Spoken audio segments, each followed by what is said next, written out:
For those of you who may or may not be listening, we'll start right at 1 o'clock, but want to get things going so we make sure the stream is healthy.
All right.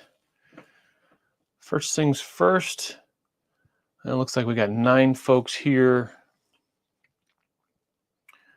I know we had 13 signed up. If we're going to give it a minute here.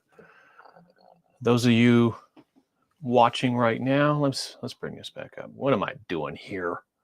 What am I doing? What's up, people? McCabe here. So I just sent a link to join this webinar, so we can chat live if you like. I just sent the link into everyone who signed up and paid for this webinar. I just sent you the link in the chat here. So click that link, get in here, introduce yourself. We'll give it a couple more minutes before we really get rolling into it. And if you don't want to join the chat, that's fine too. That's fine. We'll give it a minute. Yo, Eric, what's going on? Thank you for typing something. At least I know someone's getting this. How's the audio for you guys? Let me know in the chat. Yes, Dylan. Yeah, Dylan, this is it's been a rough year. It's been a real rough year. And thank you, Dylan. Thank you, Andrew. Thank you, Ariana. Great, Tiana. Appreciate it. Good. Looks like that's working. I'm going to go full screen on my side. I'm not entirely sure what it looks like from your guys' side. I'm on the StreamYard studio side, but hopefully it looks like this is working. One of you guys, yeah, thank you, Andrew. Go ahead and introduce yourself. What's your name, company name, and where you guys are at. Let's get that. Yeah, please do, Andrew. Do a screen share. I don't know if you can share a photo back into the chat though. But I'm going to post this link one more time.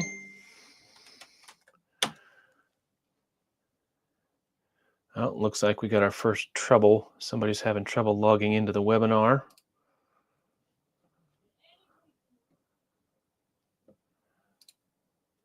I'm going to come over to this window here. And here's the link. There's a direct link. Selene, direct link. All right, email me. Okay, you're going to email me. So it means I got to pull my email over here so I can see it when it comes up. I'm going to close that window, close that window. All right, I'm going to start at 5 minutes after. 5 minutes after.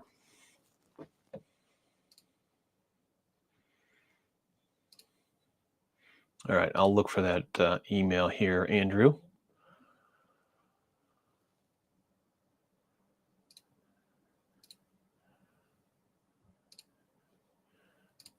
I'll check my spam filter too. That doesn't need to be in spam. Coming back. Photo of presentation. All right. Okay, that looks clean. All right, you got the, okay, that works. Yeah, it works. Awesome. Awesome. Possum. What's up, Carson? Carson, did you sign up?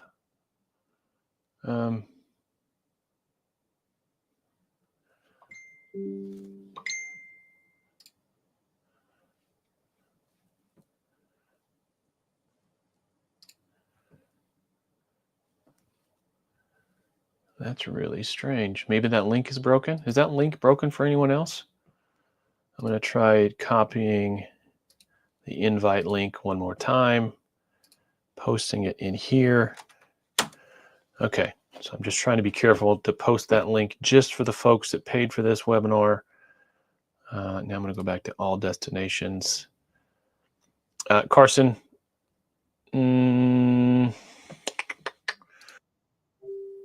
how else can we do this?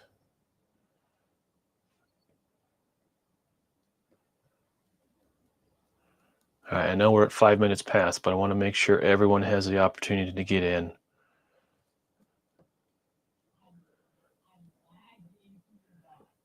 What's up, Douglas Weatherman? How you doing, brother? I see you hitting the slopes, brother. I'm thinking about going up tomorrow, but it's going to be a freaking circus, freezing rain. So, all right, it doesn't look like we're going to be able to get everybody in here for the intro. But after, oh, there we go. There's Douglas. All right, somebody can follow instructions. What's up, Weatherman? How's it going, boys? How's it going? Good. I can hear you. I can hear you loud and clear. So, everyone else, follow Doug's example. Click on that link. It's not as important right now because I'm going to go through the presentation. But after I want to open up to a Q&A, I'm going to leave an hour of my day available for questions and answers and some role playing after we're done here. So, all right. That being said, Doug, I'm going to kick you out. All right. There. And you can, Doug, you can probably hear the whole presentation from where you're sitting. I just kicked you out of the on-screen portion of it. Awesome. There's this. Okay. Let me go through the questions here. All right. Selene, I'm going to put this link one more time for you. Let's see how that goes. That link should work better. Okay. Awesome. Possum. Let's get this. Carson, man, I don't know. I'm hesitant to put this link out into the public, but you know what? There's only one of you watching from YouTube. No, there's 4 of you watching from YouTube. All right, I'm going to do it despite my... Here you go. That's the link. Okay, let's get into it. Thank you for being here. What we're talking about today is collections in the restoration world. It is no secret that this has been one of the hardest years in my experience, in my 24 years in this crazy circus we call restoration. This has been the hardest year. Carriers are playing all the games. They're making up new rules every single day. And I see through my work at the Claims Delegates and my work through the Restoration Rebels, I see good restorers going out of business every single day. And it breaks my heart. And so this presentation is my gift to you guys on how I see best practices at this current moment of how we can change the narrative and help us all get paid better. This presentation is about 45 minutes. It's pre-recorded. I will let it run. Feel free to ask the questions here and or write them down. And then when we open up for Q&A, we'll get all those answers, those questions answered. So without further ado, if someone, once this gets going, let me know if you can hear the audio. That'd be good. If you can't hear the audio starts on slide 2. We need to reconfigure. How about that? Tiana, I see you there. Perfect. You're in, you're ready. So click on that link and I can see you guys get stacked up on the bottom of my screen. That way I know you're here and I know that we can start interacting when we're done with the presentation. Okay, let's get on with it, McCabe, shall we? Come on, man. Wasting everyone's time today. Rock and roll. Here we go. Folks, you're in for a treat today. Andrew McCabe has spent over 20 years in the restoration industry, helping contractors take back control of their businesses. As the founder of Claims Delegates and leader of the Restoration Rebels, he's fought to bring fairness to this field. Today, he's here to share strategies to help you get paid faster and keep your cash flow where it belongs. Listen up, you're learning from one of the best. Disclaimer. This guide is provided for informational purposes only and does not constitute legal advice. State laws and regulations vary and are subject to change, so it is important to consult with a qualified attorney for guidance tailored to your specific situation. While the strategies shared are based on extensive industry experience, always ensure your actions comply with the latest legal requirements in your jurisdiction. Let's start with the hard truth. Your collections suck. You've done the work, you've paid your people, you've likely paid for the lead that got you the job, and yet, where's your money? As reported in the 2024 REA Cost of Doing Business report, the average restoration company has a full 1/3 of its annual revenue stuck in accounts receivable. That's not just numbers on a balance sheet, that's your profit, your payroll, and your future sitting in someone else's hands, and it's getting worse. CNR Magazine showed us in their 24 State of the Industry report that nearly 7% of contractors are waiting 30 days or more to get paid.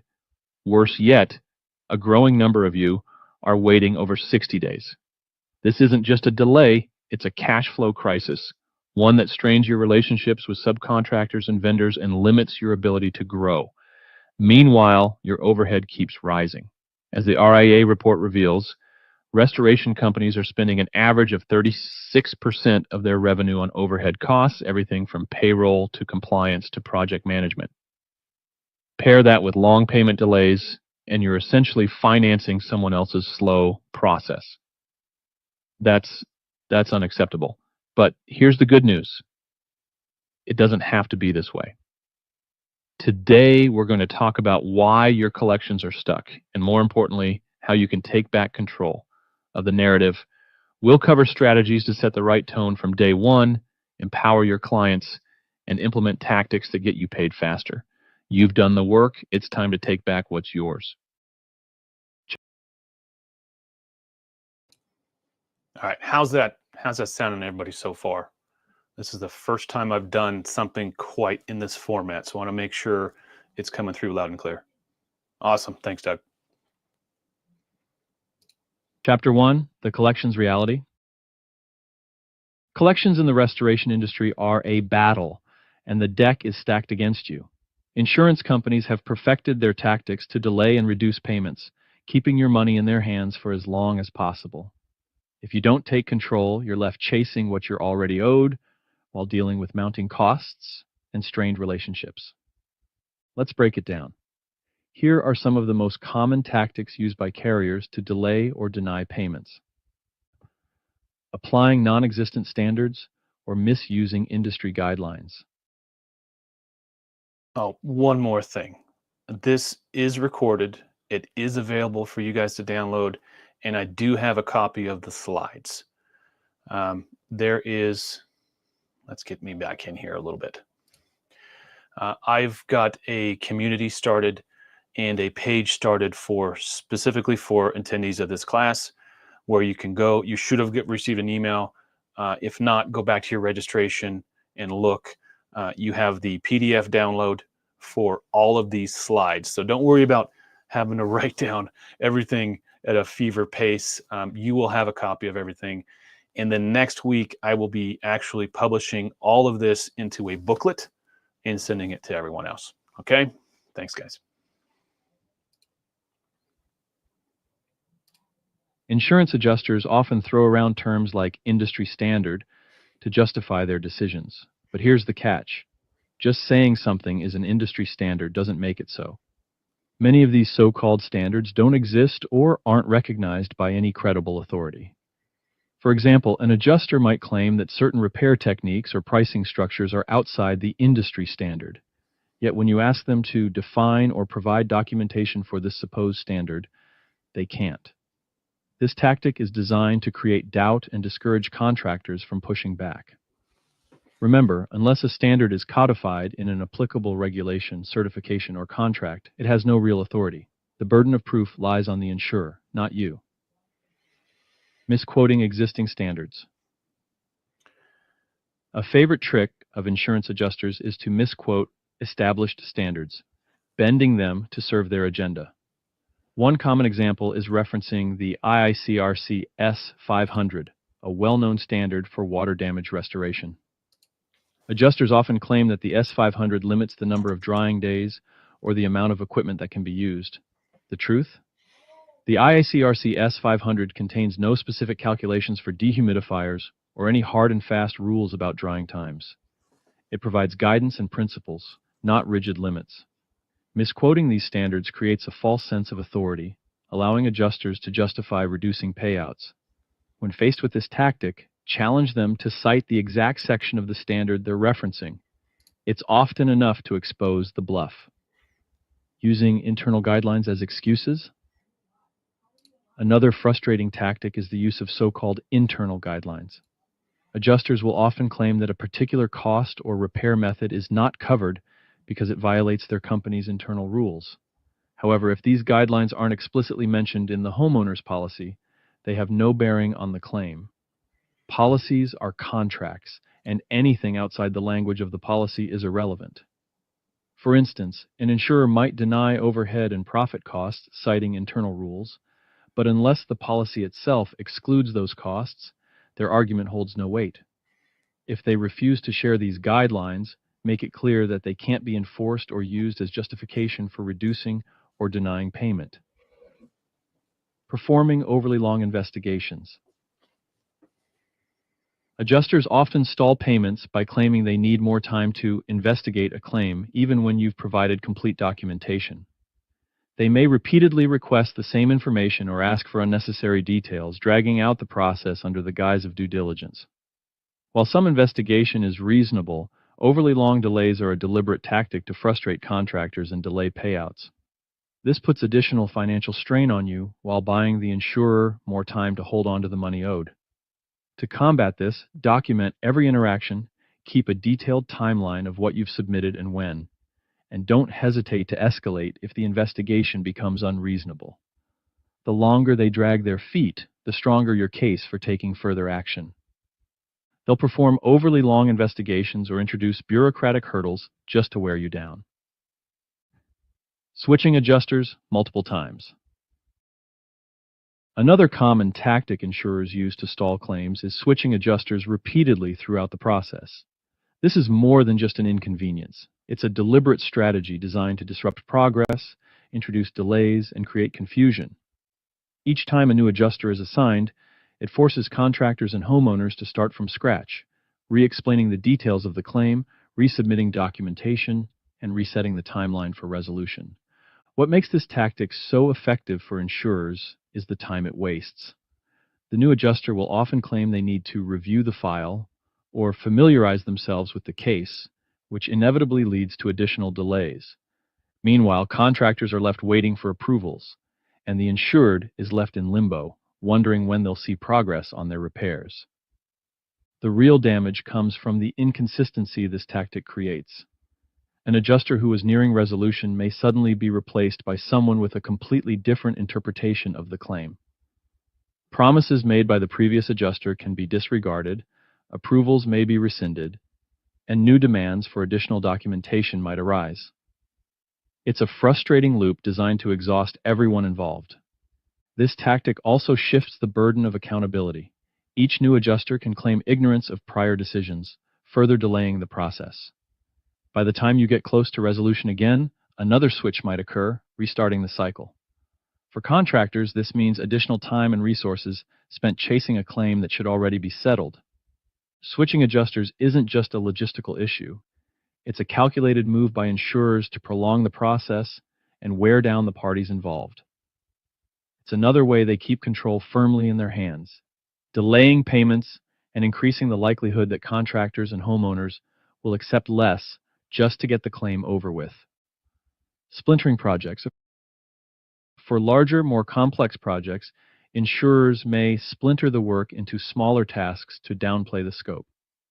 For example, they might separate out contents restoration or mitigation to argue those portions don't qualify for overhead and profit. This tactic minimizes their payouts while maximizing your headaches. Then there's disputing liability.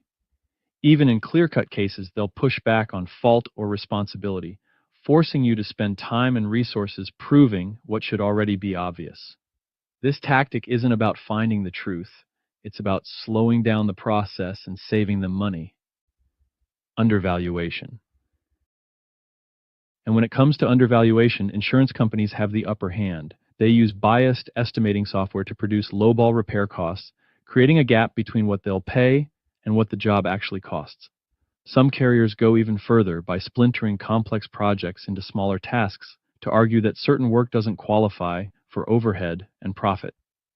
This is especially common in contents restoration, where they aim to minimize their payouts while maximizing your frustration. And let's not forget the extreme cases of wrongful claim denials, where valid claims are rejected outright, forcing contractors into costly and time-consuming disputes. The delays are calculated. Insurance carriers know that the longer they hold on to your money, the more financial pressure you'll feel. They're betting that eventually you'll settle for less just to keep your business afloat. And if you push too hard, some will retaliate by delaying payments even further, punishing you for standing your ground. These tactics don't just hurt you, they hurt homeowners too. When insurers delay payouts, homeowners are left waiting for repairs they desperately need. This can put you in a tough spot, straining the trust between you and your clients. Don't be a passive observer. Here's the reality. Contractors often let these tactics slide because they aren't being proactive about collections. Setting clear payment expectations up front, documenting every interaction, and following up consistently are not just good practices, they're essential. The more you let the process run itself, the more you're at the mercy of the system. And the cost of these delays? It's more than just time. Payment delays strain your relationships with vendors and subcontractors who rely on you to pay them on time. These relationships are the backbone of your business, and when they suffer, so does your reputation. Beyond that, cash flow, the lifeblood of your business, is choked off. With money tied up in accounts receivable, you can't invest in growth, hire new talent, or take on bigger projects. You're stuck in survival mode, but it doesn't have to be this way. By taking a proactive approach, you can shift the narrative and reduce your accounts receivable timeline by 30 days or more. It starts with setting the tone from the very beginning. Let your homeowners know what to expect and hold adjusters accountable. Document every promise, every email, and every call. And when delays happen, don't hesitate to push back with tools like mechanics liens, escalation strategies, or even rebel replies. This is about taking control of your business. You've done the work. You deserve to get paid fully and on time. By refusing to let carriers dictate the terms, you can protect your cash flow, strengthen your operations, and focus on what really matters, helping people rebuild their lives. Let's take the first step together. Chapter 2, Control the Narrative from Day 1. The restoration industry is at a crossroads, and a paradigm shift is the only way it will survive the next 5 years. Contractors must fundamentally rethink how they approach claims and collections. For too long, the industry has played defense, reacting to the demands of insurance carriers and allowing them to dictate the terms of engagement. This reactive mindset has left contractors underpaid, underappreciated, and scrambling to make ends meet. The only actual rules that exist are rooted in contract law, building codes, insurance statutes and regulations, and the policy itself. Everything else, the so-called industry standards, the carrier's internal guidelines and adjuster preferences, is fabricated to control the narrative. Contractors who accept these made-up rules as fact are giving away their power and undermining their ability to get paid fairly. This chapter focuses on the foundation of a successful claim: an educated and empowered insured and a solid, enforceable contract. These two components are not optional, they are critical. An empowered client shifts the balance of power by holding the adjuster accountable to the actual rules of the policy, while a strong contract ensures you are operating from a position of strength from day one. Together, these elements allow contractors to move from a defensive posture to one of control and authority, ensuring faster payments and smoother claims. This is not about playing by the carrier's rules. This is about setting the terms and controlling the narrative from the very beginning. Empowering the insured. Our ultimate goal is to have the insured fully engaged throughout the entire claim process. Somewhere along the way, our industry adopted the mindset that the client doesn't need to bother with the details, that we as contractors can simply handle their claim for them. Let me tell you, this is dead wrong. As restoration contractors, we are third parties to the insurance contract. That contract, the policy, is between the insured and the carrier. We have no standing in that relationship. This is why carriers seem to push us around. It's because they can. They're under no obligation to even speak with us. This is why keeping the insured involved is absolutely critical. When a client knows their rights and understands the adjuster's obligations under the policy, it changes the entire dynamic. An empowered homeowner can hold the adjuster accountable while we concentrate on what we're good at, putting lives back together. When the insured takes the lead, it forces the adjuster to respond and removes their ability to sideline us. Adjusters thrive on confusion and disengagement, but with a fully engaged client who knows their rights, we can eliminate that advantage and take control of the narrative from day one. So, how do we empower the insured? It starts with education. Most homeowners don't know what their policy covers, what it doesn't, or what they should expect from their insurance company. This lack of knowledge leaves them vulnerable to adjuster tactics and makes it harder for you to advocate on their behalf. Your job is to bridge that gap. Tools like the power questions are invaluable for this. These are specific, pointed questions homeowners can ask their adjuster to hold them accountable. For example, can you confirm if this claim is covered under my policy? What are the exclusions in my policy that apply to this claim? Are you authorized to settle this claim? These questions force the adjuster to engage directly with the insured, making it harder for them to sidestep or delay. Your role is to coach the homeowner on when and how to ask these questions and support them in documenting every response. To help you with this, I've included a couple of white papers in the class materials specifically designed to educate the homeowner. These documents break down their rights and responsibilities, as well as the adjuster's obligations under the policy. We'll review these resources in more detail during the Quanda at the end of today's session. By empowering the insured, we're not just shifting the balance of power, we're paving the way for smoother claims and faster resolutions. An engaged client isn't just a better ally for you, they're a stronger force against the insurance company's tactics. Together, we can ensure that the claim process is fair, transparent, and focused on what really matters, restoring lives and homes. Contracts that work for you. Most contractors are far too casual when it comes to their contracts, and it's costing them. Your contract is not just a formality, it's the single most important document in determining whether or not you get paid. As Ed Cross writes in the book on restoration collections, the contract is your list of the things you would want a court to give you if it goes that far. If your contract is unclear, incomplete, or poorly written, you're leaving yourself wide open to disputes and non-payment. Work authorizations, which many contractors still rely on, are not contracts. They lack critical elements such as scope of work, pricing, and payment terms, which makes them virtually unenforceable in most cases. As Cross states plainly, a work authorization is not a contract. If you're still using one, stop. You need a clear, comprehensive restoration contract that leaves no room for interpretation. A strong contract starts with defining the scope of work. This isn't about vague promises like return the property to pre-loss condition. It's about being specific. Which rooms are being worked on? What methods will be used? What's excluded? A well-written scope doesn't need to detail every nail or screw, but it must be clear enough for a court to enforce it. As Cross emphasizes, the scope must be reasonably definite so that a court would know how to enforce it. Equally important is establishing financial responsibility. The contract must clearly state who is responsible for payment, especially for any costs not covered by insurance.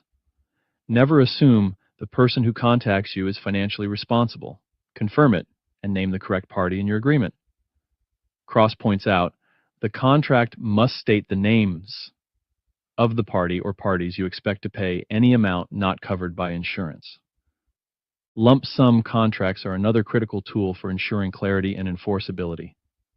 Time and materials contracts may seem easier, but they often lead to disputes and misunderstandings.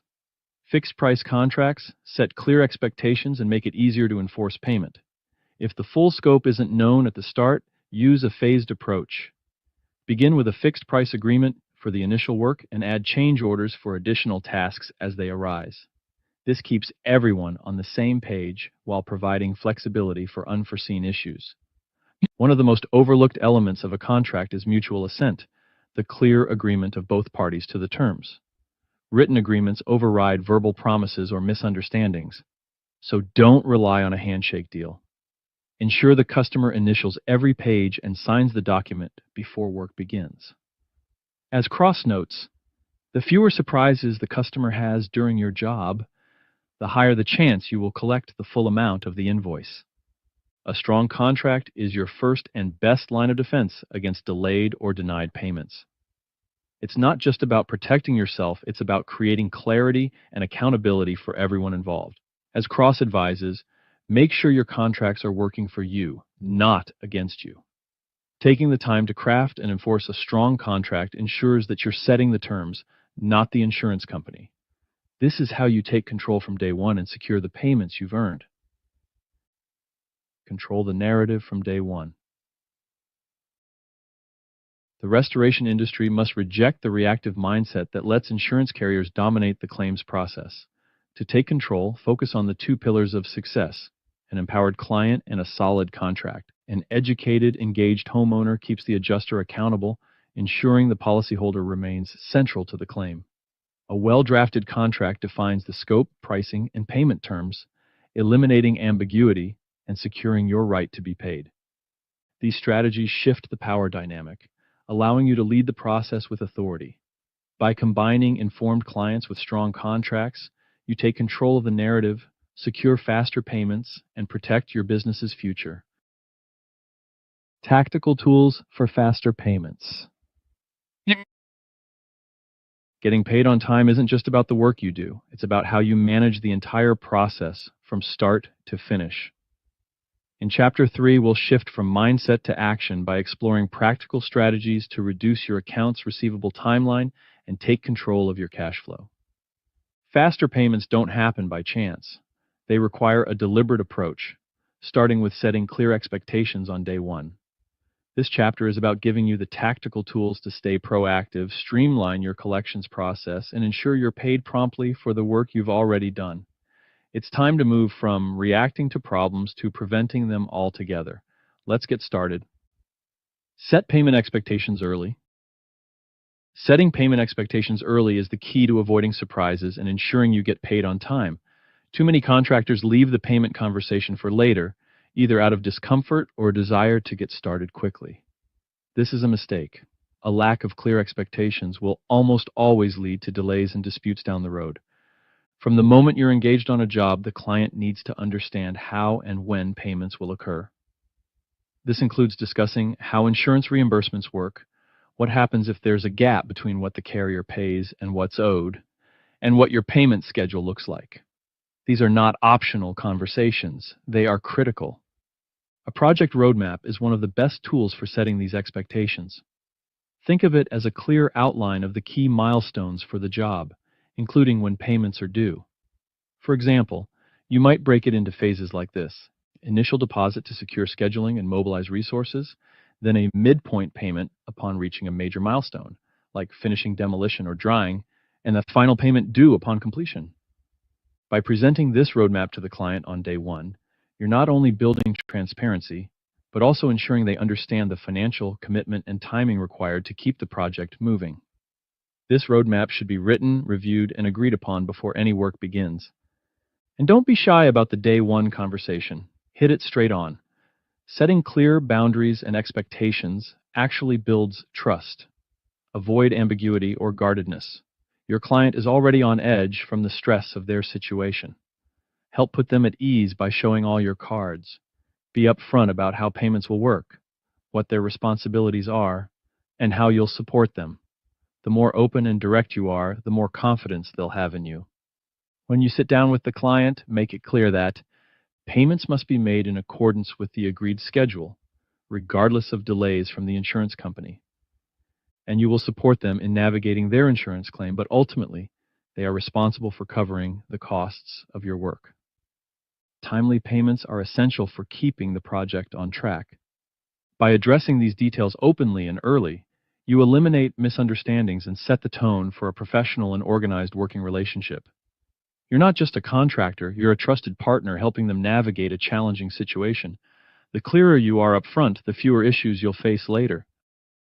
Leverage Xactimate pricing correctly.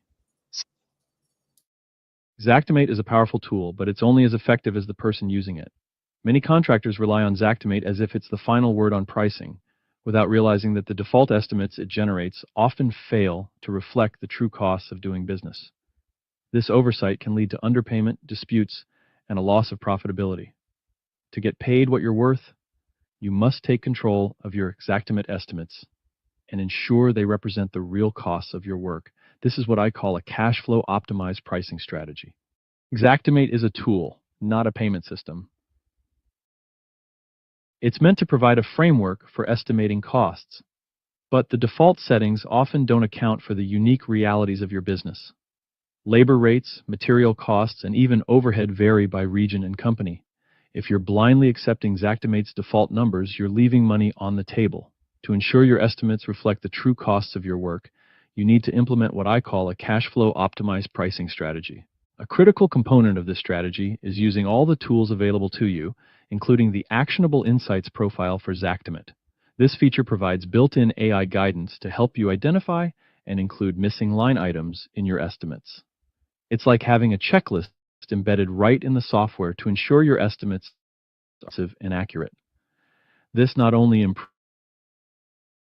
improves your pricing, but also strengthens your ability to justify your numbers when adjusters push back. If you're not using this tool, you're missing an opportunity to make Xactimate work smarter for you. The first step in a cash flow optimized pricing strategy is customizing the price list. Xactimate allows you to modify pricing for materials, labor, and equipment to align with what you actually pay. If the software lists a labor rate that's too low, adjust it to match the true cost of hiring your crew. If material costs have risen due to market conditions, update those numbers as well. Document these changes so you can defend them if the adjuster pushes back. Next, ensure your estimates include your overhead and profit. This is often overlooked, especially on smaller jobs, but it's critical to staying in business.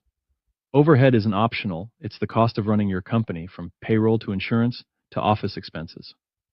Profit, on the other hand, is what keeps you sustainable and allows you to grow. Xactimate includes fields for overhead and profit, but it's up to you to ensure they're applied appropriately across the estimate. A cash flow optimized pricing strategy always prioritizes covering these critical components. Don't forget to include line items for all necessary tasks, even the ones that might seem minor. For instance, if you're setting up containment or documenting work with photos and reports, those tasks need to be listed and priced. If you leave them out, you're essentially giving away your time and expertise for free. Finally, when it comes to defending your estimate, remember this. If the work has already been performed, like most emergency mitigation jobs, there's no estimate. You're not estimating future costs. You're invoicing for services rendered. The distinction is critical. An invoice reflects completed work, not hypothetical scenarios. Adjusters often try to treat emergency service invoices as negotiable estimates, but you must hold firm and assert that your invoice represents the actual costs incurred. For traditional estimates, prepare to justify every adjustment. Keep a record of receipts, time logs, and any documentation that supports your pricing changes. For example, if you've updated labor rates to reflect local market conditions, have proof ready to show that the default Xactimate rate doesn't apply. A cash flow optimized pricing strategy combined with tools like the Actionable Insights profile ensures your estimates and invoices are accurate, defensible, and reflective of your true costs. This proactive approach protects your bottom line and reinforces your authority in the claims process. The collections letter escalation process is not just about sending reminders. It's a structured and professional strategy designed to secure overdue payments while maintaining relationships. As Ed Cross emphasizes in the book on restoration collections, persistence is key. Once you go silent, clients assume you've given up, and your chances of collecting drop significantly. Proactive follow-ups are your best tool to keep payments on track. Most contractors wait far too long to follow up on payments, assuming the client will pay when they're ready. This passive approach is a recipe for cash flow problems. Instead, you need a proactive, structured follow-up process that starts the moment the invoice is sent. First, remember that the invoice itself sets the tone. It should include all relevant details, total balance, due date, and payment methods. When you send it, follow up with a call the same day to confirm receipt. A simple, friendly check-in like, "I wanted to make sure you received our invoice and see if you had any questions," sets a professional tone and establishes that you're on top of your process. Document this conversation in an email to create a paper trail. If the payment isn't received by the due date, your follow-up process should begin immediately. Don't wait weeks to take action. Start with a friendly reminder 3 days after the due date, emphasizing courtesy and offering assistance if there are any issues with the payment process.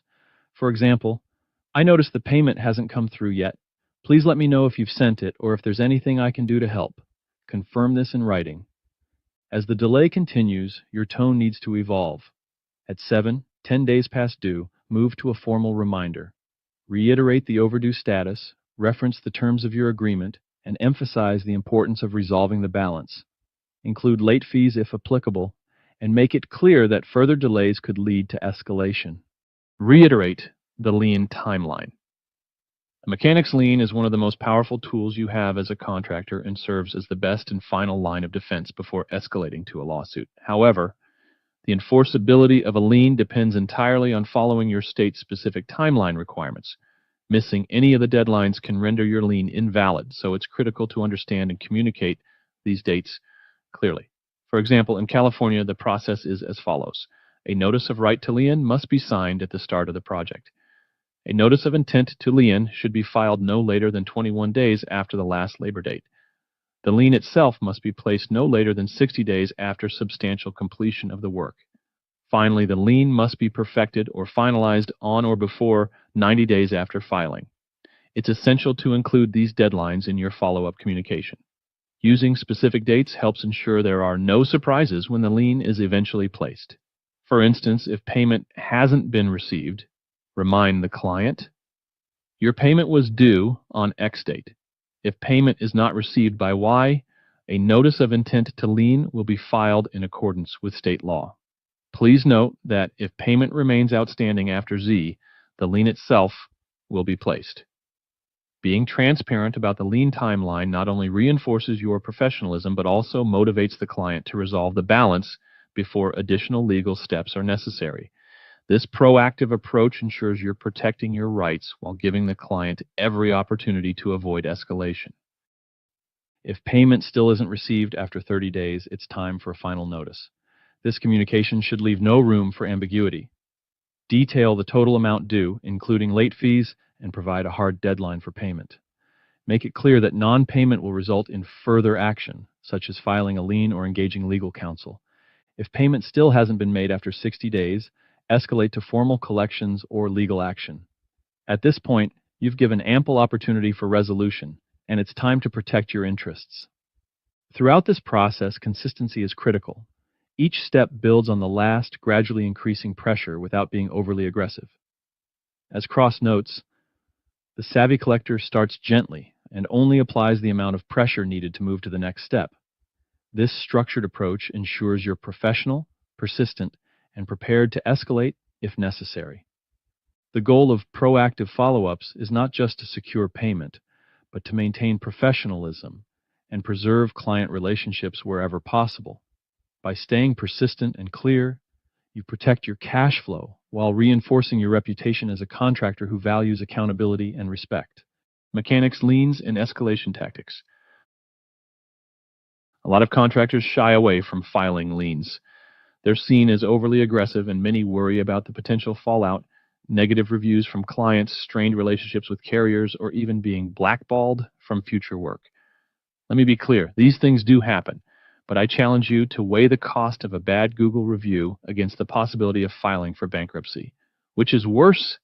I've been in this industry for decades, and I've seen firsthand the power of a mechanic's lien. My father, an electrical contractor, learned this lesson the hard way. I was in the office when he released a lien for a project where he was still owed his final draw, $150,000. The building owner assured us that releasing the lien was the only way to secure gap financing and promised to pay as soon as the funds came through. He lied. My father never saw that money, and we experienced a very quiet and difficult Christmas that year. That experience taught me that you cannot rely on promises alone. A lien is not a threat. It's a tool to protect your hard work. Mechanics' liens are powerful because they hit where it hurts. Insurance companies are heartless money machines. Their entire purpose is to collect and hold on to money. They bet against you and the insured every step of the way, weighing the odds and minimizing their risk. A lien changes those odds. It increases the risk of a lawsuit and decreases the likelihood the carrier will succeed in short paying the claim. To them, it's not personal. It's math. But I know it feels personal to you and your client. That's why a lien should never be a surprise.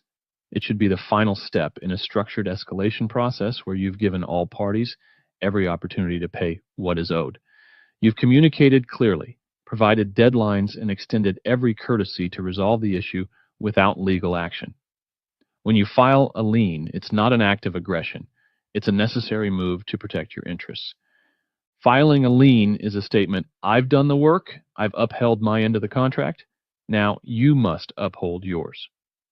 The impact of a lien is undeniable. It clouds the property's title, halting sales, refinancing, or other transactions until the balance is paid or the issue is resolved. That's leverage. And it's exactly what you need when negotiations stall. Don't be afraid to use the tools at your disposal. Mechanics' liens exist to protect contractors like you from being exploited.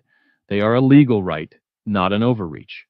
And while no one enjoys the process, it's often the difference between being paid what you're owed and walking away empty-handed. Protect your business, your team, and your future, because no one else will do it for you. Assignments of benefits. An assignment of benefits, AOB, is a game changer for restoration contractors. It transfers ownership of specific insurance rights from the policyholder, the insured, to the contractor, allowing you to step into the shoes of the insured and deal directly with the insurance company. As the Texas Supreme Court aptly stated, when a right is assigned, the assignee steps into the boots of the assigner. This means that with a properly executed AOB, you effectively become the insured for purposes of collecting payment, going to appraisal, or even suing the carrier if necessary. What is an AOB? At its core, an AOB is a legal document that transfers ownership of certain rights under an insurance policy from the policyholder to the contractor. This is not a mere direction to pay. As Ed Cross emphasizes in the book on restoration collections, many contractors mistakenly believe their contracts already include assignments, but what they actually have is an unenforceable request for insurers to name them on checks. This is not the same as an assignment, and insurers routinely ignore these requests. A true AOB gives you the legal right to pursue the insurance company for payment directly.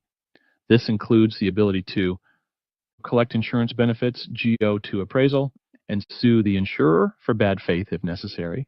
By taking ownership of a portion of the claim, you reduce the risk of the policyholder running off with the insurance proceeds or leaving you to fight alone against a short-paid claim. Why is an AOB important?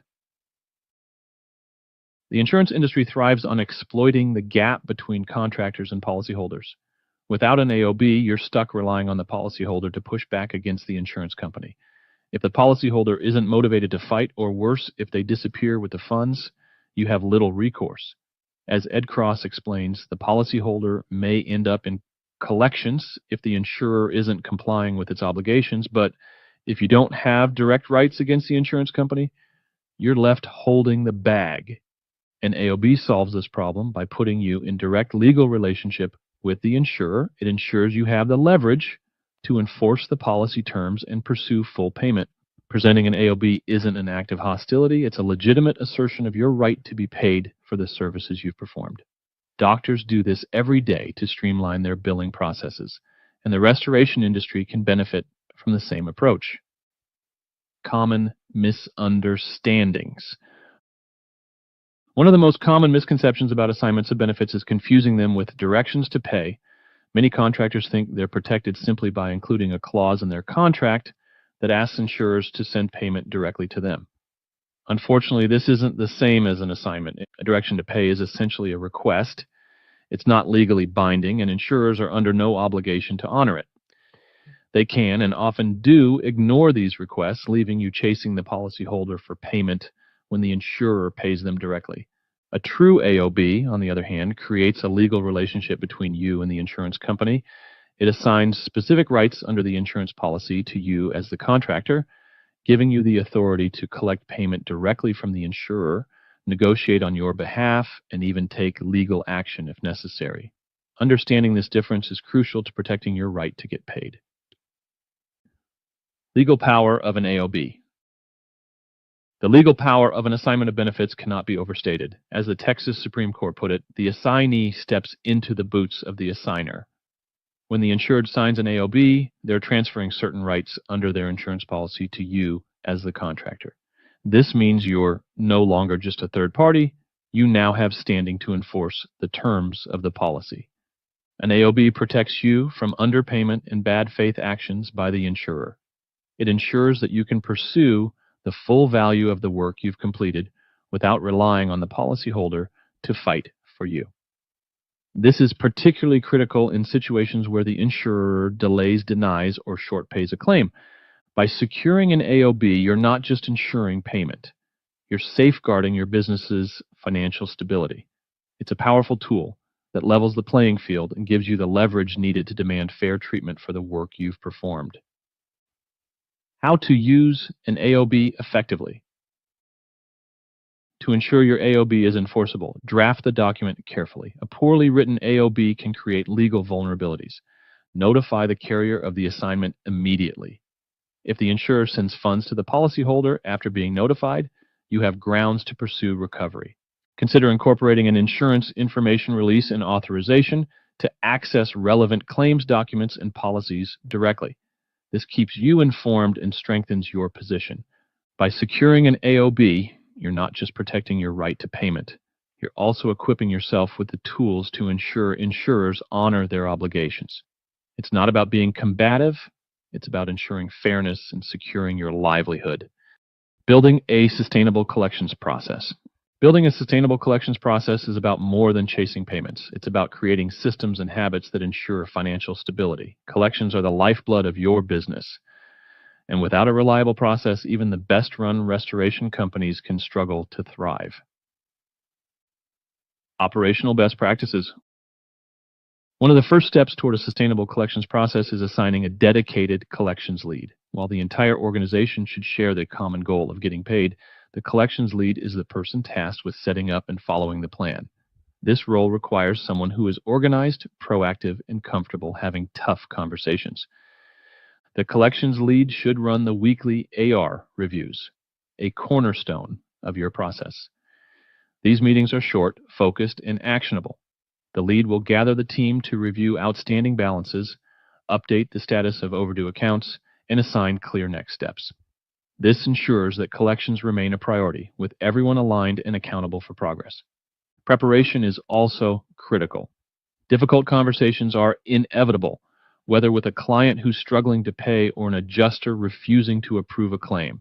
The collections lead can facilitate role-playing exercises with the team to practice setting expectations, responding to objections, and staying calm under pressure.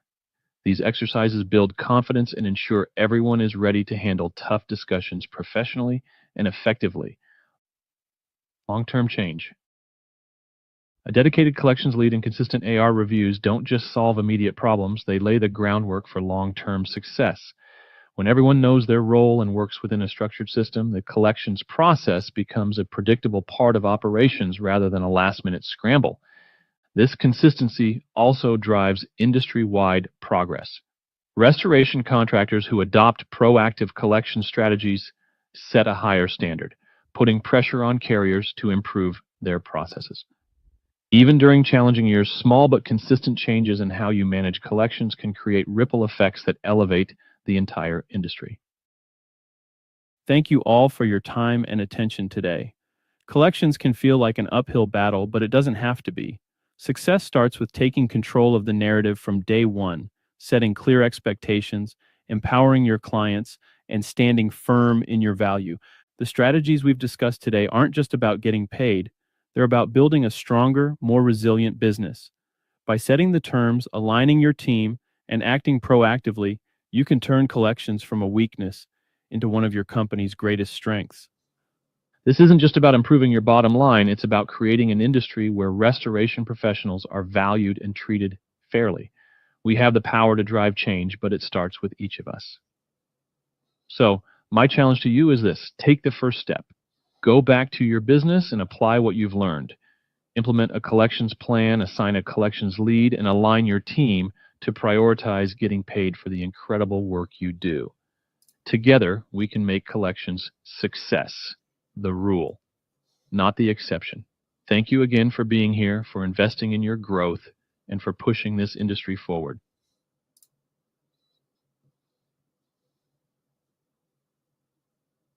Boom. All right. Well, you lasted. You lasted through this. Congratulations. You made it. Some of that, I created this entire presentation using AI. So the script was written by AI and the voice was done by AI with my help, and then I put it together. So that's why some of the stuff was not pronounced correctly. So I want to get right into the Q&A. I want to give you guys the opportunity to ask your questions. But first, I want to give you an idea of the services that I can provide. I run a company called Claims Delegates. That company, we write exact made estimates. We deal with adjusters' objections for you. I am also an appraiser and an umpire. So when things go to appraisal, we didn't cover appraisal in this thing, but it's a deal and it's going to be happening soon. I also offer one-on-one coaching and company coaching, and you can get a hold of me after that. If putting together a collections matrix and system for your company is something that you're interested in doing and having some help with, I can also do that, and we can talk offline. So there you have it. Let's get everyone on stage here. Again, I'm going to copy this invite. If you want to get, you're very welcome, Erica. You're very welcome. So if you want to get in on this Q&A, follow this link. Follow Carson, Selene, and Tiana and Doug, and we can get down to it. You guys go. Feel free to unmute yourself and ask your questions away. I want to talk about real briefly. I was in an appraisal panel meeting this morning. This loss happened in January this year.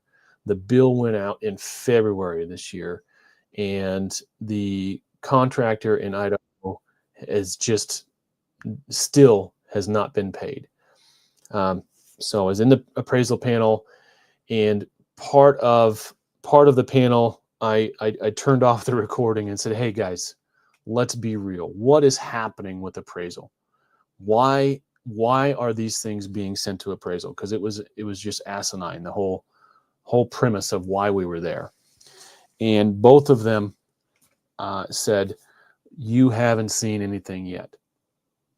Appraisal is going to continue to be weaponized against restoration contractors. It's just going to.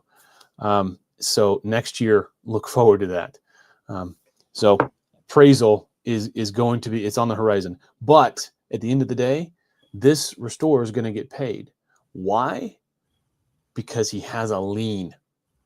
He's already has 10 days ago, he had to file to perfect that lien, and he's going to get his money come hell or high water. Without that lien, he is completely at the mercy of the appraisal panel and completely at the mercy of the insured, who at this point is pissed off at everybody involved. So I can't reiterate the importance of liens enough. All right, let's have at it. Mr. Pollock is here, Mr. Daniels. I'm going to go ahead and unmute. Well, you guys can unmute yourself if you have a question. How about that? Anybody have a question? Doug, why don't you lead us off? You got to have a question. Not too many questions. I do agree with pretty much everything you said. The appraisals are definitely going to go up with the incoming year. The tricks that we're seeing from carriers are evolutions of old ones. A lot of Yes, you yes, and they I are. especially, but a lot of me and fellow restorers have had a ton of conversations that essentially we're just facing the evolution of last year's answers, and then those last year's answers were the evolution of the years before. There's like a dozen or more things, what I mean, around a dozen things that they kind of pick every single time to argue about. Well, this job doesn't warrant, wasn't complex enough. I mean, we've all heard it all. Allstate seems to still be trying to do tough stuff with OMP even after paying a huge lawsuit about it, and they're not the only one. State Farm, I personally know a guy who just got over on State Farm for 1.1, and he's an environmental guy, and they're still literally giving him the exact guy who they just lost 1.1 to. They're still giving him the exact same thing that he got the 1.1 about. So they seem to be Just comfortable. rinse and repeat. Yeah, they seem to be comfortable, I guess. I mean, how many guys are going to take it that far, though, too? You know what I mean? Out of the 150 of us, let's say there's 150 of us that get the same excuse on claims we're working right now today. That out of that same 150 of us, there may be two that are actually willing to go the distance and that serious about it. The rest of them are going to take the 5 to 10% haircut and call it a day. Or the 40% haircut. Or the even worse, the 20 or higher percent haircuts, and that's when you just let them kind of control what you're doing. It doesn't make any sense. And those are the odds that the carriers are playing against us every single day. Yeah, 100%. Very real. This is all. I mean, this is all really good information, though. There's a lot to be said for having a very strong contract and educating your clients up front. And I know a lot. Probably I don't recognize anybody on the screen here, but for those of you guys who don't know me, like I'm a true from the truck owner. I started as a technician very, very long ago. And so I know what it's like to be the guy who has to get that paper signed at 2:00 in the morning. And that guy's got to be able to educate his client. That guy can't educate his client unless you over-educate him at every single opportunity that you've got, so that what you want him to regurgitate at 2:00 in the morning is exactly what you've put into him, nothing more, nothing less. 100%. Any of those things can be, it's all legal document, guys. Everything that we're doing, you have to act as if you could go to court over every single loss. And if you do that, your documentation and things are ironclad. You'll see the fights getting less and less. Like me personally, I'm pretty confident that most of the carriers have my name on a dartboard and they train about me because I'm a freaking terrorist. Me too. Yeah. Well, I know they got yours, brother. I know adjusters in Colorado that know about you, but but yeah, I mean, it's a lot of strong information here. Collections is the problem right now, and it's not. I mean, it's It not is just the us. problem. Yeah, it's not. Restorers across the country are having the same issue. It's not just the people in this meeting. It's even the big Belfours, the big serve pros. They're all having collections backups. And for most of those industries, having $500,000 or above in AR is okay. That's normal operating cost for them. But for some businesses, that can literally collapse your ability to grow for the rest of the year. Hey guys, can I interrupt? I have a few questions. Do it. This is very helpful. I appreciate it. And thank you. Same thing here on information. We're relatively new. We're about 2 years in, and we've been, doing class like this and talking to the guys that have been this forever. So we just had a few issues dealing with Crawford, which I'm sure you guys know. And it seemed like they were using reconstruction as a leverage to get us to reduce our mitigation bill, as well as, in multiple different ways. Any tactics for basically saying, or you just kind of say, hey, I don't care. Just give me my money. If you don't want to hire me for that, you want to play this game, that's fine. I don't care. I'm just wondering how you guys have ever gotten around that in terms of, you don't want to lose the reconstruction. They got the client on the email and they're saying, oh, well, it's standard to reduce to weekly charges for your drying. How do you get around that? Because you don't want to make your client, of course, the client wants to pay less. The irony is we actually got the check and they paid us and did not reduce the adjuster's money at all. They paid us in full.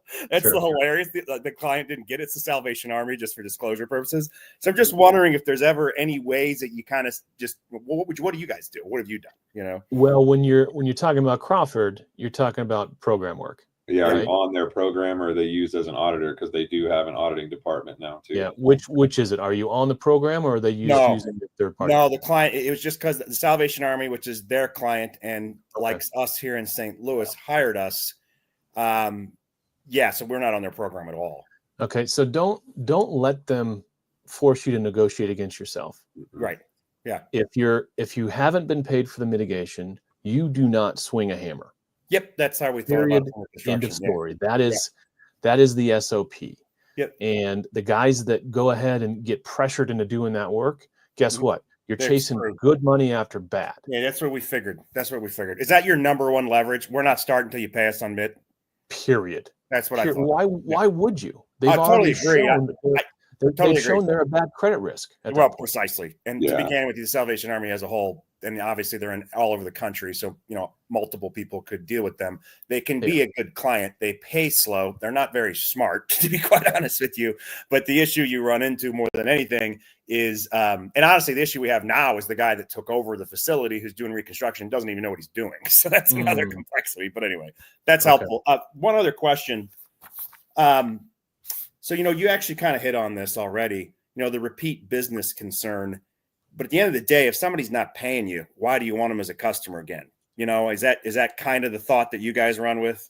Bingo. Okay. Bingo. That's well, what I first thought. off, the vast majority of insureds only have one claim in their entire life. Right. We don't get a lot of repeat customers. True. Repeat customers we do get are on the commercial side, and that's a different animal altogether. Yeah, and actually that's where I was going to go next is commercial liens. Do you think about those differently than residential, especially if you're talking about an enormous entity? No, same tool. Okay, got yeah. it. That's good. Cool, thank you. Yeah, I'm sure tool. with the vigorousness that Doug was shaking his head, he's learned that lesson the hard way. Yep. Yeah. The flip side of the coin, man, this company here that I started, was a brand new company and a much smaller company about 3 years ago. We're a much bigger company and a much more equipped and able company now. But in those early days, man, I would have taken a job too without worrying about, having a contract signed, especially if it was like the Salvation Army or Verizon or somebody like that. We used to take those jobs all the time, but know that you're rolling the dice then, right? And then it's about your relationship with the customer in order to keep maintaining that thing. And that was a shit show, by the way, because, excuse my language, because our beloved client relationship at that place who actually knew what she was doing and ran the place got fired by the moron that came in, right? The scumbag mid-restoration.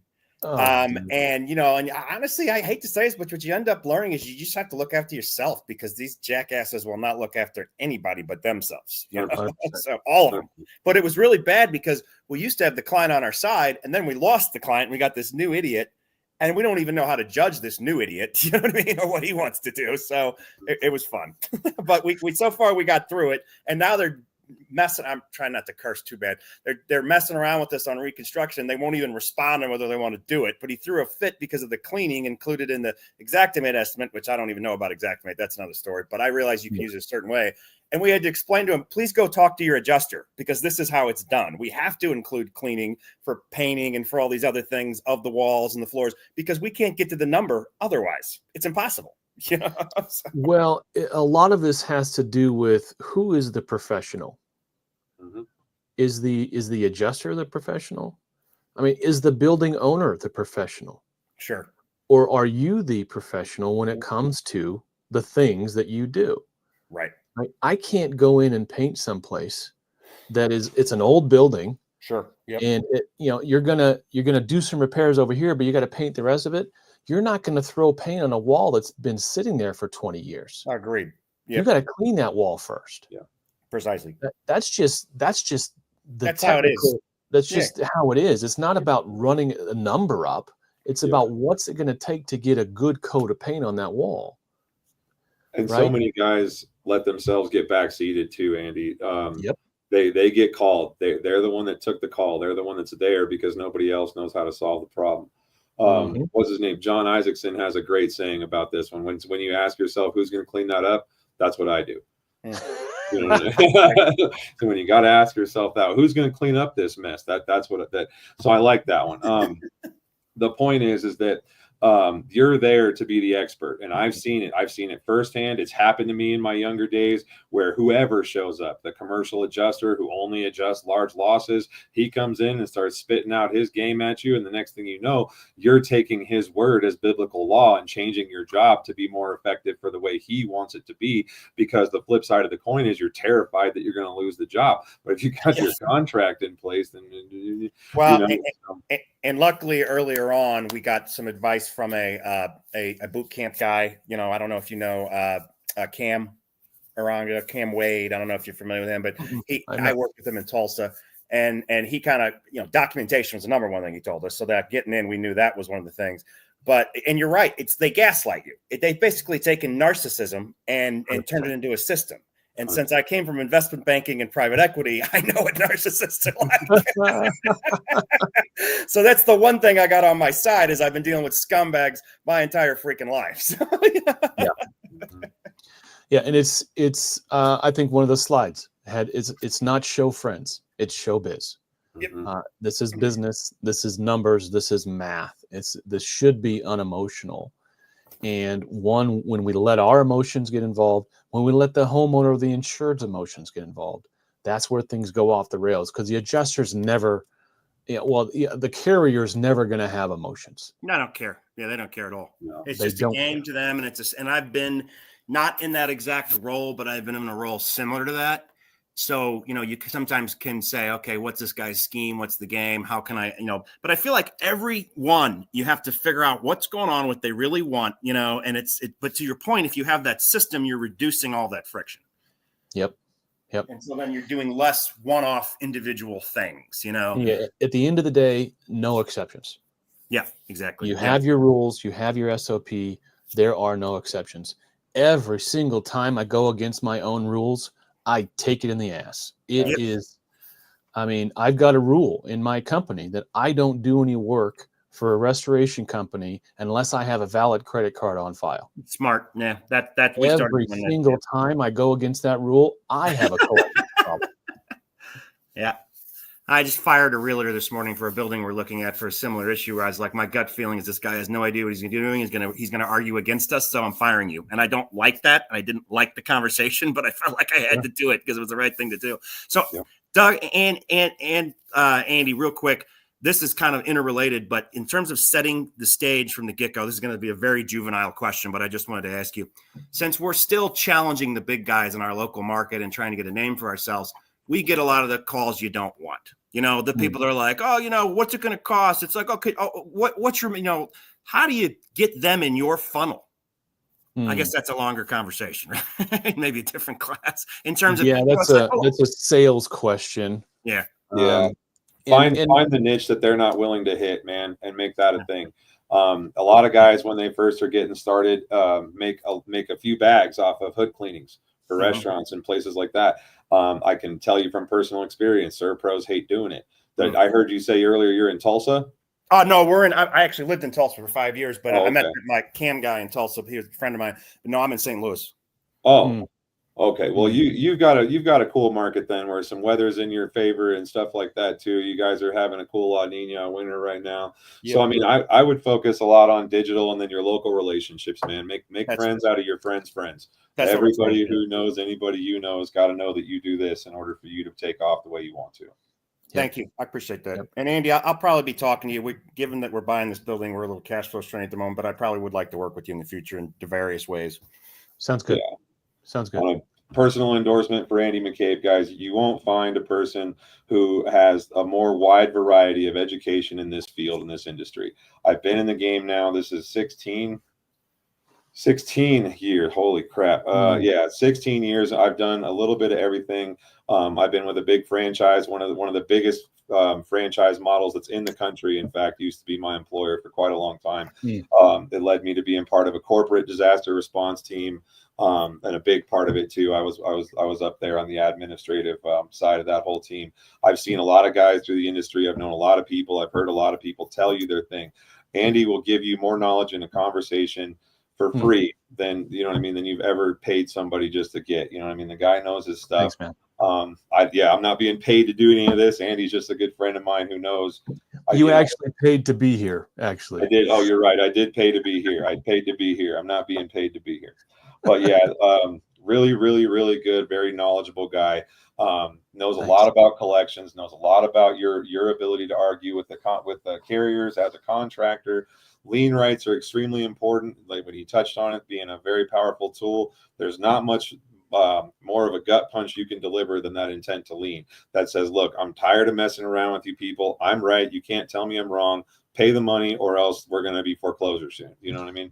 And nobody wants to go through that. And if what I like to do when I do that is I brace the homeowner. I tell them, look, guys, so you have seen this whole thing because you're CC'd in on the emails. That's another good policy to do. CC your client in on every email when you're negotiating with their carrier so that they can see the bullshit that they're putting you through firsthand. And then when it comes time to send the lien letter, you've got a friend on your side who's been front row for the entire show that you've been putting on with their insurance carrier. And that's a great segue, Doug.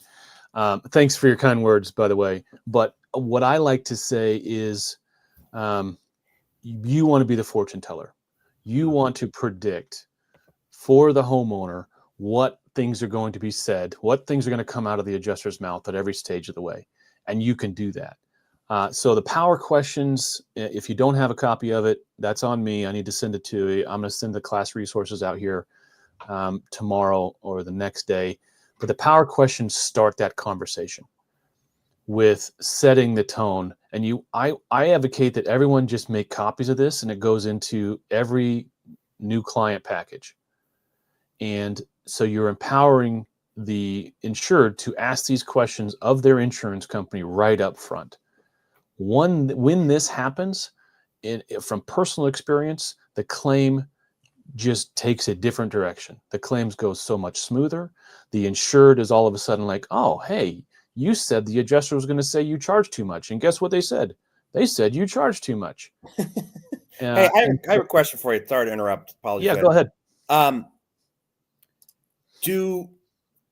So, I mean, I guess the second thing is it's like, would you guys basically, if a client was just like, well, I don't want to do that, mopey, I just want you to handle it for me, did that not be your client? Or take your toys and go home. Okay, got it. And will you tell them that? It's like, look, if you're not in on this with us to try to work this the best way, it's not going to work out well for all of us. So not going to work. You can't push a rope uphill. Okay. That's kind of what I thought you were going to say. Yeah. Yeah. I had another question that I forgot, so I'll come back to it once my brain works again. That is incredibly easy for me to say from my seat. It's really hard for someone who needs that money. Mm-hmm. And you guys hear, and you guys are going to hear this later on, hear me right now. Desperation is a terrible place to try to formulate negotiations from. Yeah, I agree with that. If you have put yourself in a position where you are desperate enough that you're going to take on a subpar job with a subpar client with a high risk of default, that's on you. Mm-hmm. Don't aggravate the problem by taking on a job that your gut is telling you is a terrible job. It doesn't matter what the upside is. You know, this could be a $50,000 job. This could really save my month. This could save my year. At what risk? And if your business is already at risk, don't add to that risk by taking on bad jobs. You don't need that job that badly. They need you. And by they, I mean the insurance carriers and the public at large. They need us more than we need them. We need to step up our game and come to the table with, we know what we're doing. We are the professionals. We have a high level of service that we provide for the right clients. I remember, Andy. Sorry. Who are able to, for people who are able to follow directions, and this is the rule set that we are going to follow. If you want to follow those rule sets, yes, get on board. We will work for you all day. Go ahead. Sorry for interrupting. So what I thought of, because you were going through that, it's like, and I agree with what you said, Doug, about, CCing the client so they can see the games the adjuster plays. If the client's an idiot, and obviously that was the start is don't hire the client that's an idiot, right? It then becomes a problem. Also, if the client's not paying attention, that's another story. But I guess I was going to harken back to, I have done that, but then they say something like, oh, well, I believe it's industry standard. And it's like, how do I argue it's not industry standard to a client who doesn't know industry standard and they want the price reduced? You know, this is dealing with self-insured though. That was a weird little thing because Salvation Army is self-insured. So that's fine. Their money, you know, that's fine too. Yeah. But when someone says industry standard, just saying those words doesn't make it so. Yeah. Right. Show me where. So, it's industry standard to wear a snorkel when you're doing mitigation work. What standard are you using? Yeah, got it. I had this exact conversation with an adjuster out of San Antonio yesterday, and that's what prompted I did a live yesterday right after that conversation. He said, "Well, this is what's done. This is what's standard. This is, you know, blah blah blah blah. Allstate doesn't pay for supervision." And I said, "Okay, can you show me that guideline?" No, it's an internal guideline. And I told him throughout our conversation about 5 different times, if you're asking me to follow a rule set or a guideline or a standard, but you're unwilling to provide that standard or rule set or guideline to me, how am I supposed to follow it? Am I supposed to take your word for it that this is an actual rule? When it benefits you. Yeah. The reality is it's not an actual rule. It's just what his manager and his manager told him. And that's what has been drilled into his head time after time after time. So in his world, in his reality, Allstate doesn't pay for supervision. But in my reality, Allstate pays for it every day of the week. But it goes back to what I always say. The carrier will never willingly do the right thing. Yeah, I agree with that. They will do the right thing when forced. Right. And that's what this entire presentation was about. It's about setting up the table, setting up the board with all the leverage that points in the direction of, carrier, you're going to do the right thing because we're going to force you to do the right thing by boxing you in with actual rules, actual standards, and actual procedures. So along those lines, this is just probably a common thing, but I have, adjusters always denying our DHUs and saying we need to use the 69 PPDs, but they're just not available in our market. Yeah, the DHU you can't buy commercially. Yeah. Yeah, exactly. And so, I asked them where it's in the stand or in their policy, and I also let them know that the S500, the PPDs are just examples and the calculations are examples for initial, dehumidification. Sure. But I still get so much pushback. I don't know how to resolve that. Well, first off, you can't use imaginary equipment. Right. I mean, it's, a 69 PPD DHU doesn't exist commercially available in the market. You can get one from Home Depot, but it's not going to do 60. First off, it's not going to do 69 PPD. Yeah. Right. It's going to do far less than that. And second off, that's not a reliable piece of machinery that any decent contractor is going to put in their inventory. Secondly, the calculations for dehumidification do not exist in the S500. They exist in the addendum, the appendix. It's an add-on outside of the standard is these calculations. Right. And it says it's not part of the standard. It's not part of the standard. Yeah. And thirdly, at what point did you sign an agreement with that adjuster or that carrier that you are going to follow any rule set? Okay. None. Nowhere. So 1, 2, 3, they have no valid standing. Their argument doesn't hold water. So why, I've said this a lot too, you can't argue with stupid.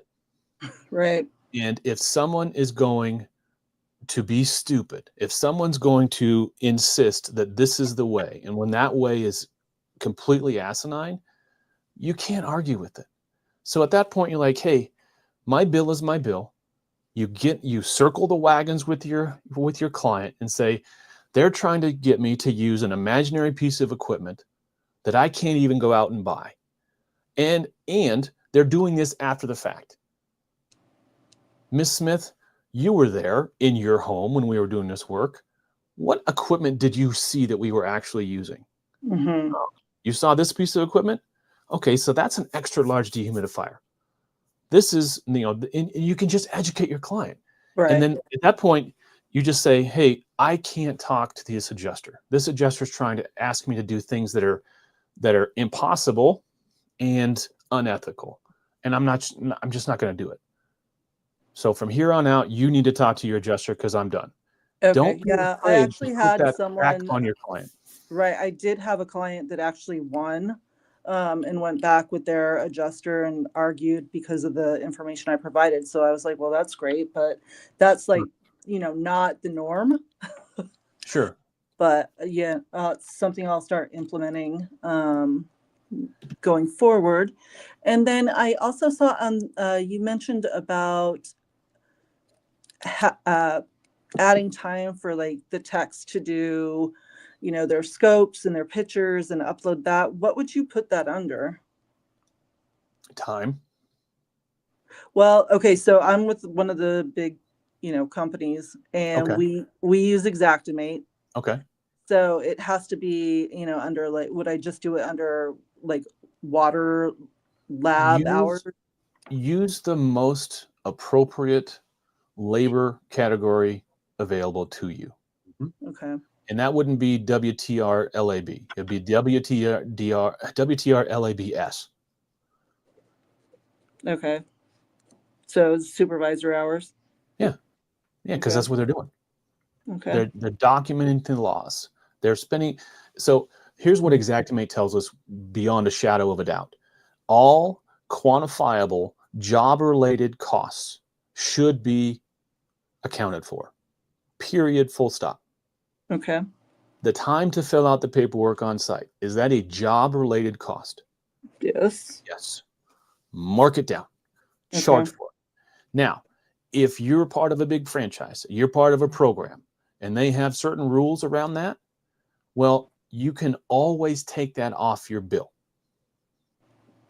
We And what don't I do like to program do- work, so that's Okay, good. perfect. But you can, if and when, right? I Mhm. put everything in there. Everything that I can document and justify, I put in there.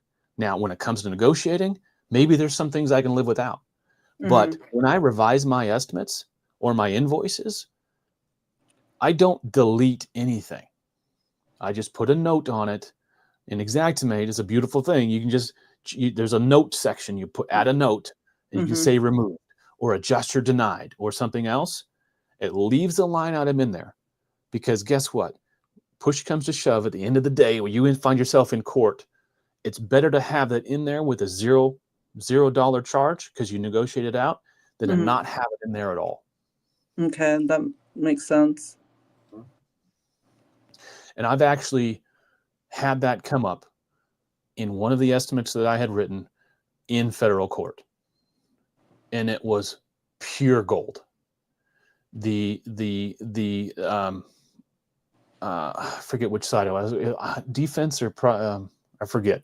Anyway, the carrier side, they were flummoxed. They did not see that coming because they were trying to argue that it was unreasonable and we negotiated it out, so that means that it didn't belong there in the first place. But that nothing could be further from the truth. So yeah, that's little caveats. Oh, we got a latecomer. If he can get his look like his internet's down. So you guys can feel free to drop out if you want. I'll keep this on as long as someone wants to keep asking questions. That's what I'm here for. I got nothing else to do on a Friday afternoon. But thanks for being here. Get into the Restoration Rebels if you haven't already. I'll send a link out there. We are moving from Facebook onto an off of Facebook platform, but become part of a community. One of my ultimate goals is to create an active, informed army of restoration contractors. And that's what we are starting to have. We have 10,500 people on Facebook in the Restoration Rebel group. But what I want to do, I want 25,000. And I want us to be able to coordinate and commiserate and everything else somewhere out of the public eye, not on Facebook. So that's where I'm going this year. I'll give you a link to that, but I invite you to check that out. Negotiating with terrorists article is a. Did I write that article? I don't remember. I think I wrote an article titled that. It's about right. I mean, that's a good summarization. It really is. I mean, that's what we're doing. These people do not have the best interests of the insured in mind. They definitely don't have our best interests in mind. Yeah. And hell, the adjusters, some of the adjusters really know the game, and they're like, their hands are tied, because guess what? What are they going to say? They're going to go against their company and get fired? No one's going to do that. They wait to become PAs and then get on 60 Minutes. Boom. Yes, they do. You know? Yes, they do. Whistleblowers, exposés, all those types of words everybody loves hearing at the carriers. So we've got Eric and Erica. I haven't heard from you guys. What's new? I actually had a question about scoping. Let's do it. I guess right off the bat, I only have about a year of experience in running my own business. Okay. Never worked for like a restoration franchise. I kind of grew up in the industry. My dad was a restoration contractor that he never scaled. So it was always just him. And he basically operated as a TPA without ever getting the free work, just going back and forth. That's just kind of how he handled collections. Okay. You mentioned in the presentation scoping or presenting an agreed scope along with your contract. That's not a complete invoice, correct? Or is that like a full estimate of what the cost of this project is going to be before you're done with the work? I'm talking about emergency service work like water mitigation. Yeah, your contract and your contract package and your day zero, I call it day zero, because you haven't signed up work yet, right? You're in there day zero, you haven't done any work. That whole package, by the time you leave that conversation with your client, they should be able to reasonably approximate what the ultimate bill will be. I see it all the time. The contracts that say insurance proceeds or per exactimate or whatever the hell the adjuster says he's going to pay for. Those things are terrible, and they invalidate your contract. So if you don't have the ability to at least approximate the scope of work you're about to do, you need to solve that problem. You need to figure out how you can build a system that your technicians or yourself in the field can quickly arrive at a number, because a valid contract has a number on it. Even if it's an approximation that refers back to, we will charge everything according to this fee schedule, and that fee schedule is attached. Sometimes just simply adding a fee schedule to your contract solves that problem, because then you can tell the insured, hey, we got 5 fans in here and 3 DHUs. Let me show you on our fee schedule what we charge every single day. If you have a schedule of fees attached to your contract, that makes the conversation a whole lot easier and allows you to put a number on that contract. And here's the beauty of a contract. Contracts are changed by way of change order. So let's say you give them a number on day 1. You come back on day 2 after demo's done and the scope has increased. Guess what? You signed a change order. Hey, I know it's going to be a $5,000 job. Looks like it's going to be closer to a $10,000 job. Before we do this additional work, we need to have this change order signed, so you're aware of the charges you're about to incur. And then you get to the next level, you get the ninja level like Doug is. Doug is able to give his clients a burn rate every single day of his job. On day 3, he's able to have the conversation with his client and the adjuster. Hey, we're burning $15,000 a day here. On day 4, hey, we were able to peel some equipment off, but our burn rate's still $8,500 a day. Right? That allows them to anticipate. And I think we're going to be done by 4 days from now. Right? Being able to predict and determine and at least approximate what the scope of work and what it's going to cost is key, because no one likes surprises. And the biggest collections problems you'll have are the ones where they are surprised by your bill. Mhm. No one should be surprised by your bill. And on that same subject, Doug has actually asked me to put together a scoping class. And it's going to happen on the, what would we say, 19th or the 20th? It was one of them days. I think it was the 20th, actually. The 20th. So I'll get that link out here shortly. Yeah, that's going to be a good class. What here's a question for you, Andy, just because it's one I get all the time. How do you feel about guys, technicians putting price ranges in the contract? Let's say like this is a $3,000 to $5,000 job. It's better than nothing. Exactly. But it's not awesome. Right. It doesn't invalidate. I like your way with the change orders. That way, if you guys missed it, then it's okay. Your technicians don't have to be exactimate estimators. They just have to have a ballpark idea. Exactly. And then if you get close, or if you're going to go over, then you fill out a change order that's got the dollar amounts in it. And by the time you're in change order, somebody else has had a chance to put it through Xactimate or whatever you're going to use, whatever you're using for your software. Yep. To get a more accurate price tag, and then everybody fills out the change order about it. I think that makes a lot cleaner sense than a lot of other guys do. Yeah, when I was working with ServPro, Service Master, I worked for 2 different Service Masters, and I had a number because I knew what our average minimum was, and let's just you should know what your average job, an average size job is, and so it would go something like this. What's this going to cost me? And I said, well, in my experience, we're probably going to spend at least $5,500. This is going to cost you at least $5,500. And that's here the first 1 or 2 rooms. And then if there's another room, I add $2,500.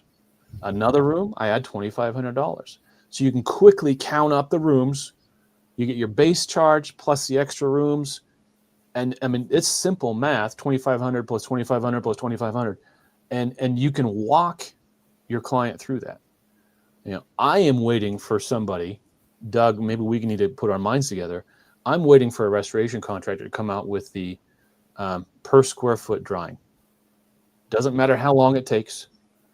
We guarantee we'll get the structure dry for $15 a square foot.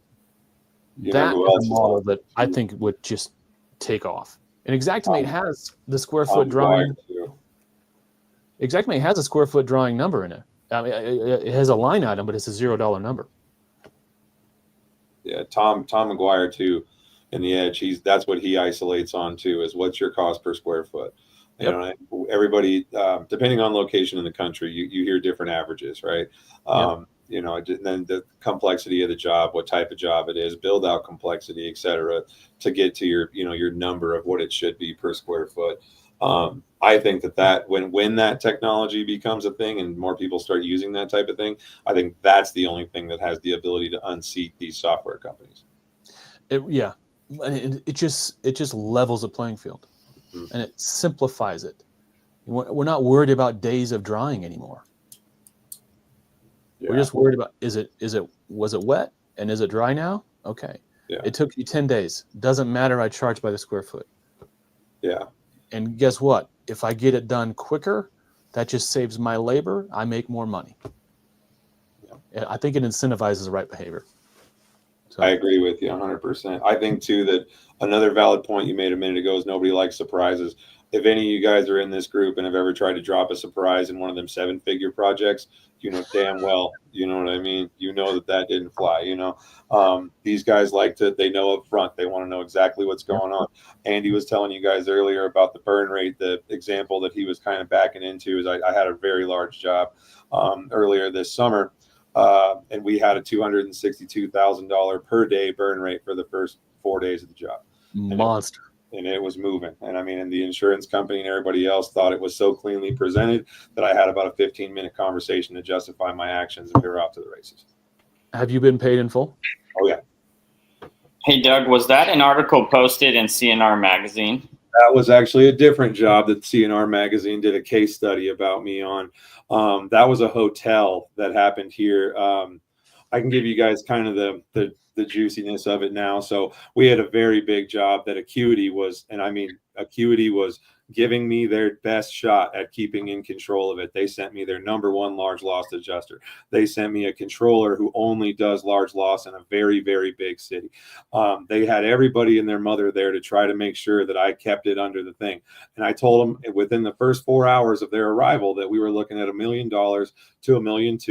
And that's what I said right off the rip. And they were all, is it above your clip, Doug, to give us a, shot in the dark? We're not going to hold you to it. I said, boys, I can do better than that. I'll put an NDA on this amount right here and guarantee you that I'm going to be done in 21 days or less. Job comes out to $1.1 million. We were done in 19 days. Boom. Yeah, that's what CNR did the case study on that they interviewed me about, was that job. I've done a ton of commercial work, man. I've been in the Superdome twice. I've done a ton of commercial work. There's not much that's newer out there for me. Every project's different, but the way you handle it is exactly the same.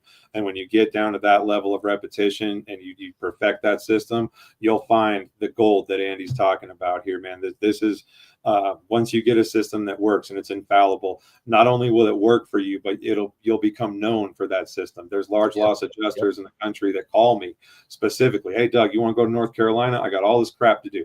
Hey, man, yeah, no problem. We'll see you out there in a couple of days. And you guys did some work out there. Did some work out there, that's for sure. Yeah, we opened up some facilities, some government facilities, Social Security offices. I mean, I'm a small. We're a one house shop here in Colorado Springs, Colorado. It's just because of what we're doing that makes us get the reputation that we get, and the jobs that we get. But the execution, guys, is the most important part. Getting everything signed and everything is all a wonderful time. When you're just getting started, you'll roll the dice with some crazy clients, and you'll play the game, and you'll learn the lessons that Andy and I and a bunch of other guys with more experience in the field have learned over the years because we rolled those dice. Some of them will work for you too, though. And Andrew, I don't want to scare you away from everything that sounds crazy, man. Some of the craziest clients I ever worked with were also some of the most profitable jobs I ever did. No, I understand. I think if your paperwork's good and you set expectations, basically with everything, you try to box in the risk or box out the risk, I guess is the best way to put it, as best as possible. But sometimes you can't keep a crazy or shitty person from doing what they're going to do no matter what. So but you're prepared for it, I think, is the idea. So, Yeah. I ran the Superdome talking the whole time to 4 engineers from Caesar's Palace who'd never even been inside the building. They were they were Vegas engineers that worked for Caesar's, and they knew stuff, and they could read plans, and they could tell me, they could tell by my scope what we were intending on doing, but none of them ever felt the need to come. And I did it 2 times because neither time everybody was like, yeah, Doug's there. We're fine. We don't need to go. He'll get it open back up. Amazing. All right, last chance, Carson, Erica, you guys got any questions? What's up, Carson? I just want to say, thank you for putting this on, and then, Doug, that article, about that hotel. I mean, it's a prime example of what to do. You vetted your client out of the get-go, how much it should cost. I mean, it shouldn't be any different. Like, I've worked for, regular home built, like we did new homes in Park City, Utah, and it's no different. If you hire a plumber to come replace your water heater, the person knows how much it's going to cost. Well, if they need something else replaced while they're there, they got a leaking faucet, it's a change order. Like, I just feel like that's one like really unique caveat about this business is everyone has the understanding that we're different than any other contractor, which is not true. It should be treated, the exact same way. If we're going to show up and do emergency work, here's what it's going to cost. If we have to do any additional work, this is the change order. Like, I just feel like that's definitely the big hurdle, because there's so many contractors that are still doing business in a manner that makes people think that, they're just going to do it for whatever the carrier pays, or, are you guys covered under, American Family Insurance? Like, well, what do you mean? We're a contractor. We work for any carrier you want. It doesn't matter. Like, we'll do the work, but you're our client. It's just weird. Yeah, it's been like, for me, like, I've only been in this industry for a while, but it's been a huge learning curve, like, because so many people still believe that they have the understanding that, that we'll do it for whatever the carrier pays, which is totally not true. Yeah, we want to think that we're special snowflakes. Yeah. We want to think that we're the exception, but we're not. We're contractors. Carson, you're absolutely right. Yeah. I got to jump, guys, but I left my email right here. If any of you guys want to email me, shoot the shit, talk shop, whatever, I'm a pro at that. So you guys get with me after this. Andy, always a pleasure, sir. Yeah, See man. you soon. Thanks, man. Thanks, Doug. See you guys later. Thanks, Doug. That was helpful. No problem, guys. Let me know if you need anything, how I can help. All right, man. Hey, All right. Andy, I got just one more quick question. Erica's got something. She unmuted herself. Sorry. Go She's ahead. been waiting so patiently. Uh-oh. Except I can't hear you.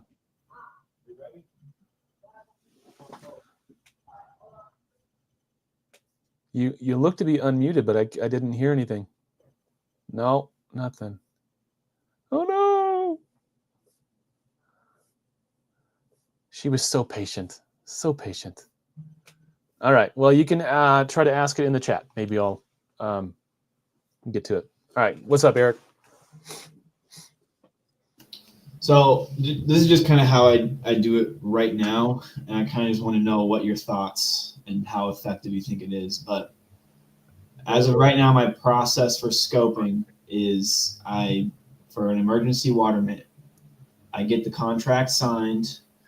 I kind of do the day one work, extraction, set equipment, and then from there, I'm able to write a time and material estimate pretty quick, and I send it over as soon as possible. It's usually within a couple hours of the contract being signed.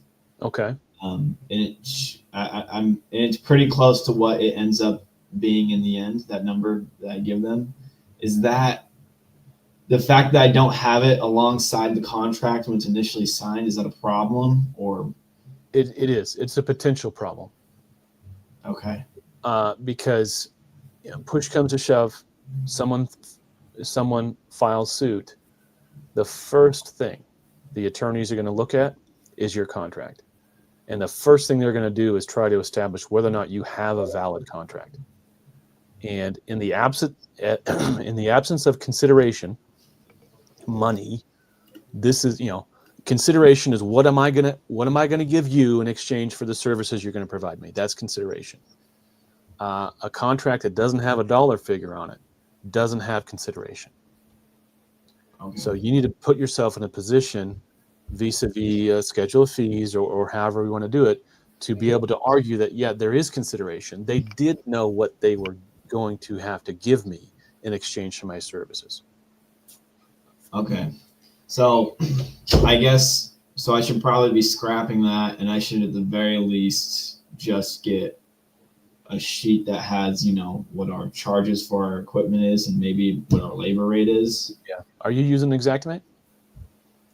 No, it's just too time consuming to use and expensive to use. And it's really just me and a couple other people that run this thing that I'm doing. Well, that's exactly, you are the exact type of person why I opened the doors in 2012 at claims delegates. I can be, my claims delegates and my crews, we can be your in-house estimator without you having to go through the learning curve and the annual expense and everything else. So yeah, hook up with me offline. We'll give you some pointers. Yeah, definitely. Otherwise, it is just you. And as the owner operator, wearing all those hats, you only have so many hours in a day. So you are limited by the number of hours in a day at this point, and you need to start delegating and leveraging other services. Yeah, and that's what I'm shifting to in this upcoming year. I've actually talked to you about this before. I talked to you on the phone a while back. Jeremy with First Responders Restoration. Okay. Okay. Yeah. Yeah. So that's it's, we can talk about it later. But yeah, that's you're FRRC? Sorry? You're FRRC? FRRC. First Responder Restoration. No, that's Jeremy's with First Responders Restoration. Oh, okay. Okay. Yeah, no, I just work with him. He's in the Austin. We both operate in the Austin area. So okay, we help perfect. each other out when we have big projects and whatnot. They're good guys. Oh, yeah. And I just got my Texas adjuster's license, public adjuster's license. So Jeremy mentioned that to me actually. So I'm able to that, and it really informed my conversation with the adjuster I had on the phone yesterday. And he couldn't wrap his head around the fact that somebody could have a license in Texas but not live in Texas. It was like a foreign language to him. So Wow. I love messing with adjusters' minds. That's part of, I'm evil that way. Yeah. All right, Erica, did you get it figured out or no? All right. Okay. Well, feel free to send me an email. You've got my email. Everyone here should have my email, and if you don't, you're going to get a couple emails from me here in the next couple days. But thanks for being here. It's really awesome. I mean it when I say my mission is to get us all on the same page, marching to the same beat, and building. Yeah, we're like the ants in what's that movie? The Ants? I guess it's a movie, The Ants. You know, the ants versus the grasshoppers.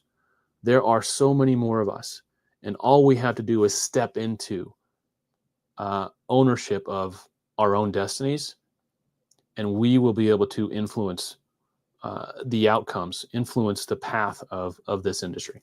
So, you guys have a great weekend. And yeah, go ahead, Andrew. Just want to say thank you. This was very helpful. Probably after the new year, I'll be reaching out just to talk about maybe a high-level conversation on where we can kind of work with you to.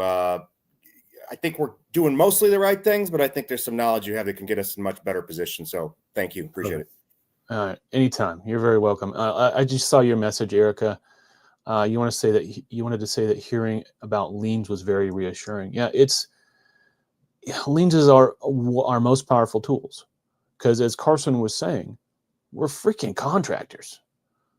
Mechanics liens are just basic, right? That's just basic contracting. But for some reason, we think we're these special snowflakes in restoration, and we don't have to have all these things as part of our contracts. But liens are they're priceless. They really, really are. So, all right, guys, I'm gonna go snowboard. I don't know what you guys are doing this weekend, but that's what I'm doing. We'll be in touch and hopefully see you in the group soon.